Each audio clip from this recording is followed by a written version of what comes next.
तो दोस्तों, आप सभी का कृष्णा क्लासेस यूट्यूब मंच पर मैं गौरव शर्मा हार्दिक अभिनंदन करता हूं।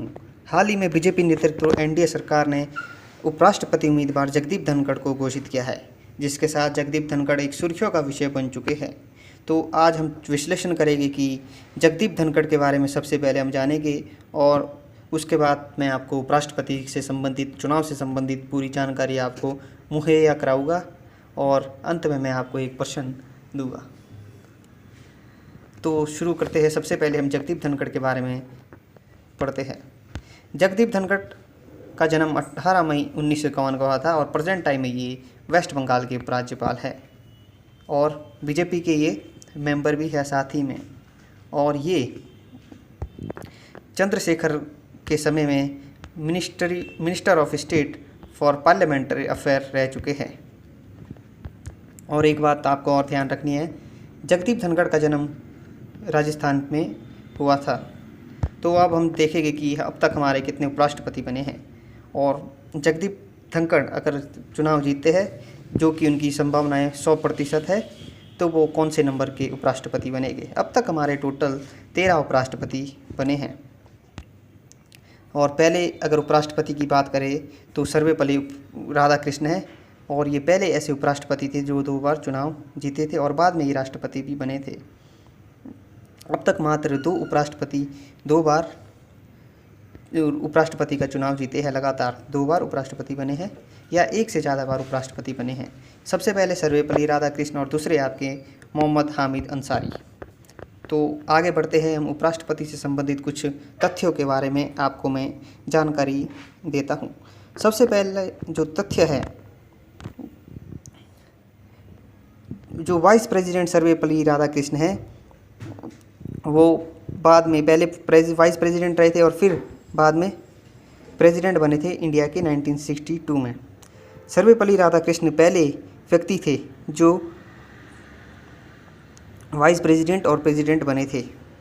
पहले वाइस प्रेसिडेंट जो प्रेसिडेंट बने थे वो सर्वपल्ली राधाकृष्ण थे। 7 वाइस प्रेसिडेंट जो हमारे अब तक है वो अब तक प्रेसिडेंट बन चुके हैं।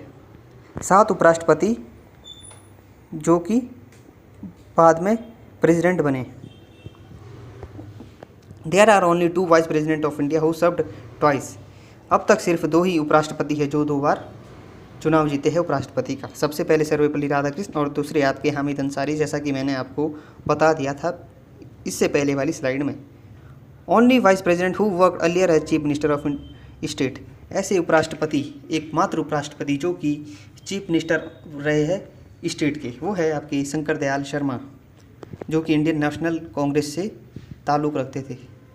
एकमात्र उपराष्ट्रपति जो कॉन्स्टिट्यूशनल असेंबली के मेंबर थे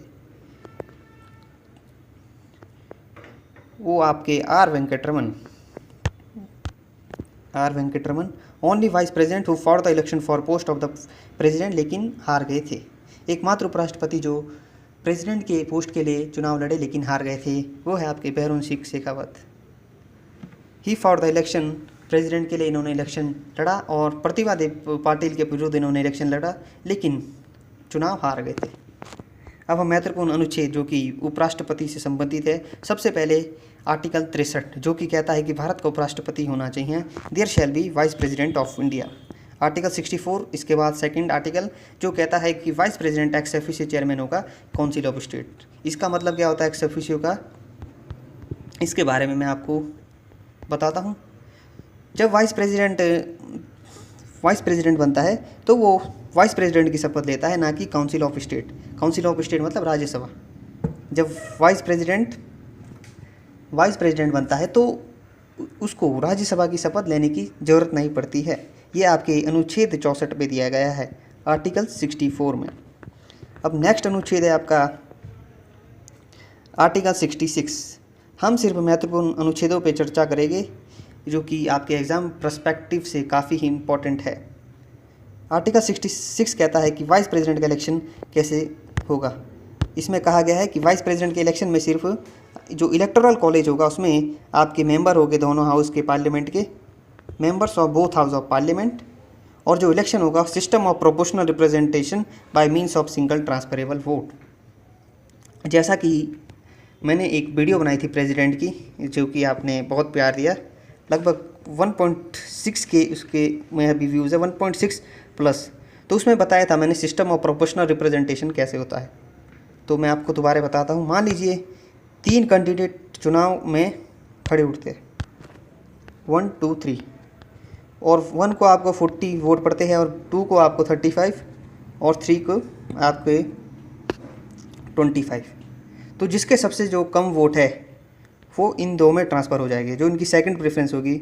इसमें प्रेफरेंशियल सिस्टम में वोटिंग होती है।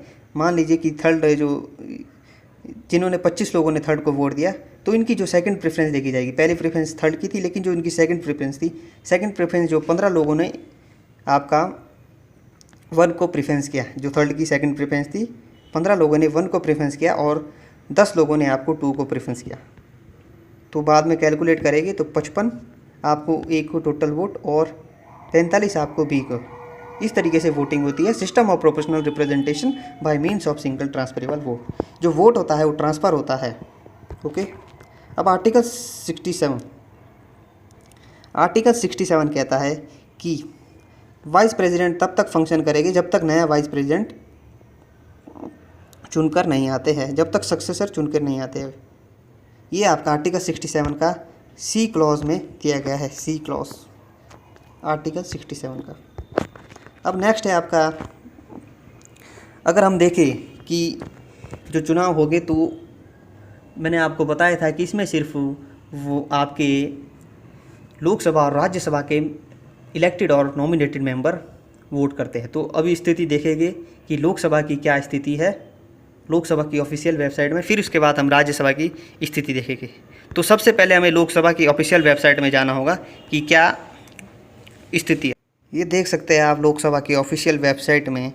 तो बीजेपी की अभी सीट है 303 है 545 में, और एनडीए अगर हम गवर्नमेंट की बात करें जिसमें बीजेपी का गठबंधन है, तो अराउंड 360 की करीबन सीट है 545 में से।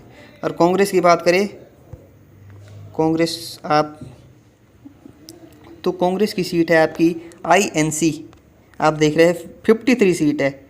अगर कांग्रेस की गठबंधन की बात करें तो अराउंड आपके 150 सीटें बन रही है। तो आप लगा सकते हैं कि किसकी सरकार बनने वाली है उपराष्ट्रपति में, कौन उपराष्ट्रपति का चुनाव जीतने वाला है, जो कि आपको पता है जगदीप धनखड़। अगर हम राज्यसभा की बात, ये देख सकते हैं आप राज्यसभा की ऑफिशियल वेबसाइट में मैं आ गया हूँ। तो राज्यसभा की अगर स्ट्रेंथ देखोगे आप, तो बीजेपी की अराउंड 91 सीट है और कांग्रेस की 31 सीटें है। अगर हम बीजेपी गवर्नमेंट एनडीए गवर्नमेंट की अगर बात करें तो काफ़ी ही ज़्यादा है, अराउंड आप कह सकते हैं 135, 238 में से, क्योंकि अभी 237 में से, क्योंकि अभी आप देख सकते हैं 8 सीटें अभी खाली है, नंबर ऑफ वैकेंट सीट। तो 237 में से आप देख सकते हैं कि बीजेपी की जो सरकार बनाने के चांस है, पूर्णतः उपराष्ट्रपति में सरकार बीजेपी की ही बनने वाली है। अब आपके मन में एक प्रश्न आना काफ़ी ही स्वाभाविक है कि उपराष्ट्रपति और राष्ट्रपति के चुनाव में इतना डिफरेंस क्यों किया गया, क्रिएट किया गया, क्यों उपराष्ट्रपति का जो चुनाव है वो आपका राष्ट्रपति की तरह क्यों नहीं कराया गया। इसका खूबसूरत जवाब आपका जब कॉन्स्टिट्यूशन बनाते वक्त जब डिस्कशन करते समय B.R. अम्बेडकर से पूछा, तो B.R. अम्बेडकर ने कहा, आप देख सकते हैं, मैं आपको एक्सप्लेन करता हूँ कि जो प्रेसिडेंट है वो हेड ऑफ स्टेट है, वो जो, लेकिन जो वाइस प्रेसिडेंट है उनका जो नॉर्मल फंक्शन होता है, जो काउंसिल ऑफ स्टेट है, जो राज्यसभा है, उसे प्रिसाइड करना। जो उनकी प्रोसीडिंग हो रही है, कार्रवाई हो रही है, उन्हें हाउस को, राज्यसभा को प्रिसाइड करना होता है। वो टेम्पररी होते हैं, टेम्पररी पीरियड के लिए वो प्रेसिडेंट बनेगा। अगर प्रेसिडेंट की तबीयत ख़राब होती है या किसी तरीके से कुछ डेथ हो जाती है, इस वजह से ज़रूरत नहीं पड़ी कि स्टेट लेजिस्लेचर को भी इनवाइट किया जाए। तो नेक्स्ट क्वेश्चन दोस्तों, मैं आपसे एक महत्वपूर्ण क्वेश्चन आपको अंत में पूछूंगा, जो आप स्क्रीन के ऊपर देख सकते हैं। The resolution for removing the vice president of India can be moved in. जो रिजोल्यूशन होता है वाइस प्रेसिडेंट को हटाने के लिए, वो कहाँ से स्टार्ट किया जाता है? लोकसभा से, option A, option B Rajya Sabha, either of 2 house of parliament, या both house of parliament in agreement with half of state legislature. तो दोस्तों सबसे पहले आपको कमेंट सेक्शन में इसका उत्तर देना है। तो दोस्तों इसका सही आंसर होगा राज्यसभा से, क्योंकि दोस्तों अगर हम वाइस प्रेसिडेंट को रिमूव करते हैं तो सबसे पहले आपको इफेक्टिव मेजोरिटी से राज्यसभा से पास होना जरूरी है। इफेक्टिव मेजोरिटी क्या होती है? जो आपकी टोटल स्ट्रेंथ है अभी राज्यसभा की 245, तो इस इफेक्टिव जो आपकी स्ट्रेंथ है 123। मान लीजिए कि वोटिंग हो रही है तो 245 में से आपके 45 मेंबर अनुपस्थित रहते हैं, तो आपकी स्ट्रेंथ कितनी चाहिए? 123 आपको स्ट्रेंथ चाहिए होगी हाउस की टोटल स्ट्रेंथ की मेजोरिटी +1। लेकिन सिंपल मेजोरिटी में अगर आपके 245 मेंबर है राज्यसभा के, मैं आपको बताता हूँ, तो अगर 45 मेंबर अनुपस्थित है किसी कारणवश, तो आपकी टोटल मेंबर 200 है, तो आपकी जो सिंपल मेजोरिटी चाहिए होगी वो आपको 101 मेंबर का सपोर्ट समर्थन चाहिए होगा। जब वाइस प्रेसिडेंट को हटाया जाता है सबसे पहले राज्यसभा से रिजोल्यूशन पास किया जाता है इफेक्टिव मेजोरिटी के साथ, फिर उसके बाद लोकसभा के पास जाएगा बाद में। लोकसभा से आपको सिंपल मेजोरिटी चाहिए होगी, जो कि मैंने आपको बता दिया है। तो देख सकते हैं आप, इसमें मैंने पूरा एक्सप्लेनेशन हिंदी में भी दिया है और इंग्लिश में भी, कौन से आर्टिकल इससे रिलेटेड है और कैसे वाइस प्रेसिडेंट को हटाया जा सकता है। आर्टिकल 67B में ये प्रक्रिया पूरी दी है। आशा करता हूँ कि आपको ये लेक्चर पसंद आया होगा। तो दोस्तों आप सभी का बहुत बहुत धन्यवाद।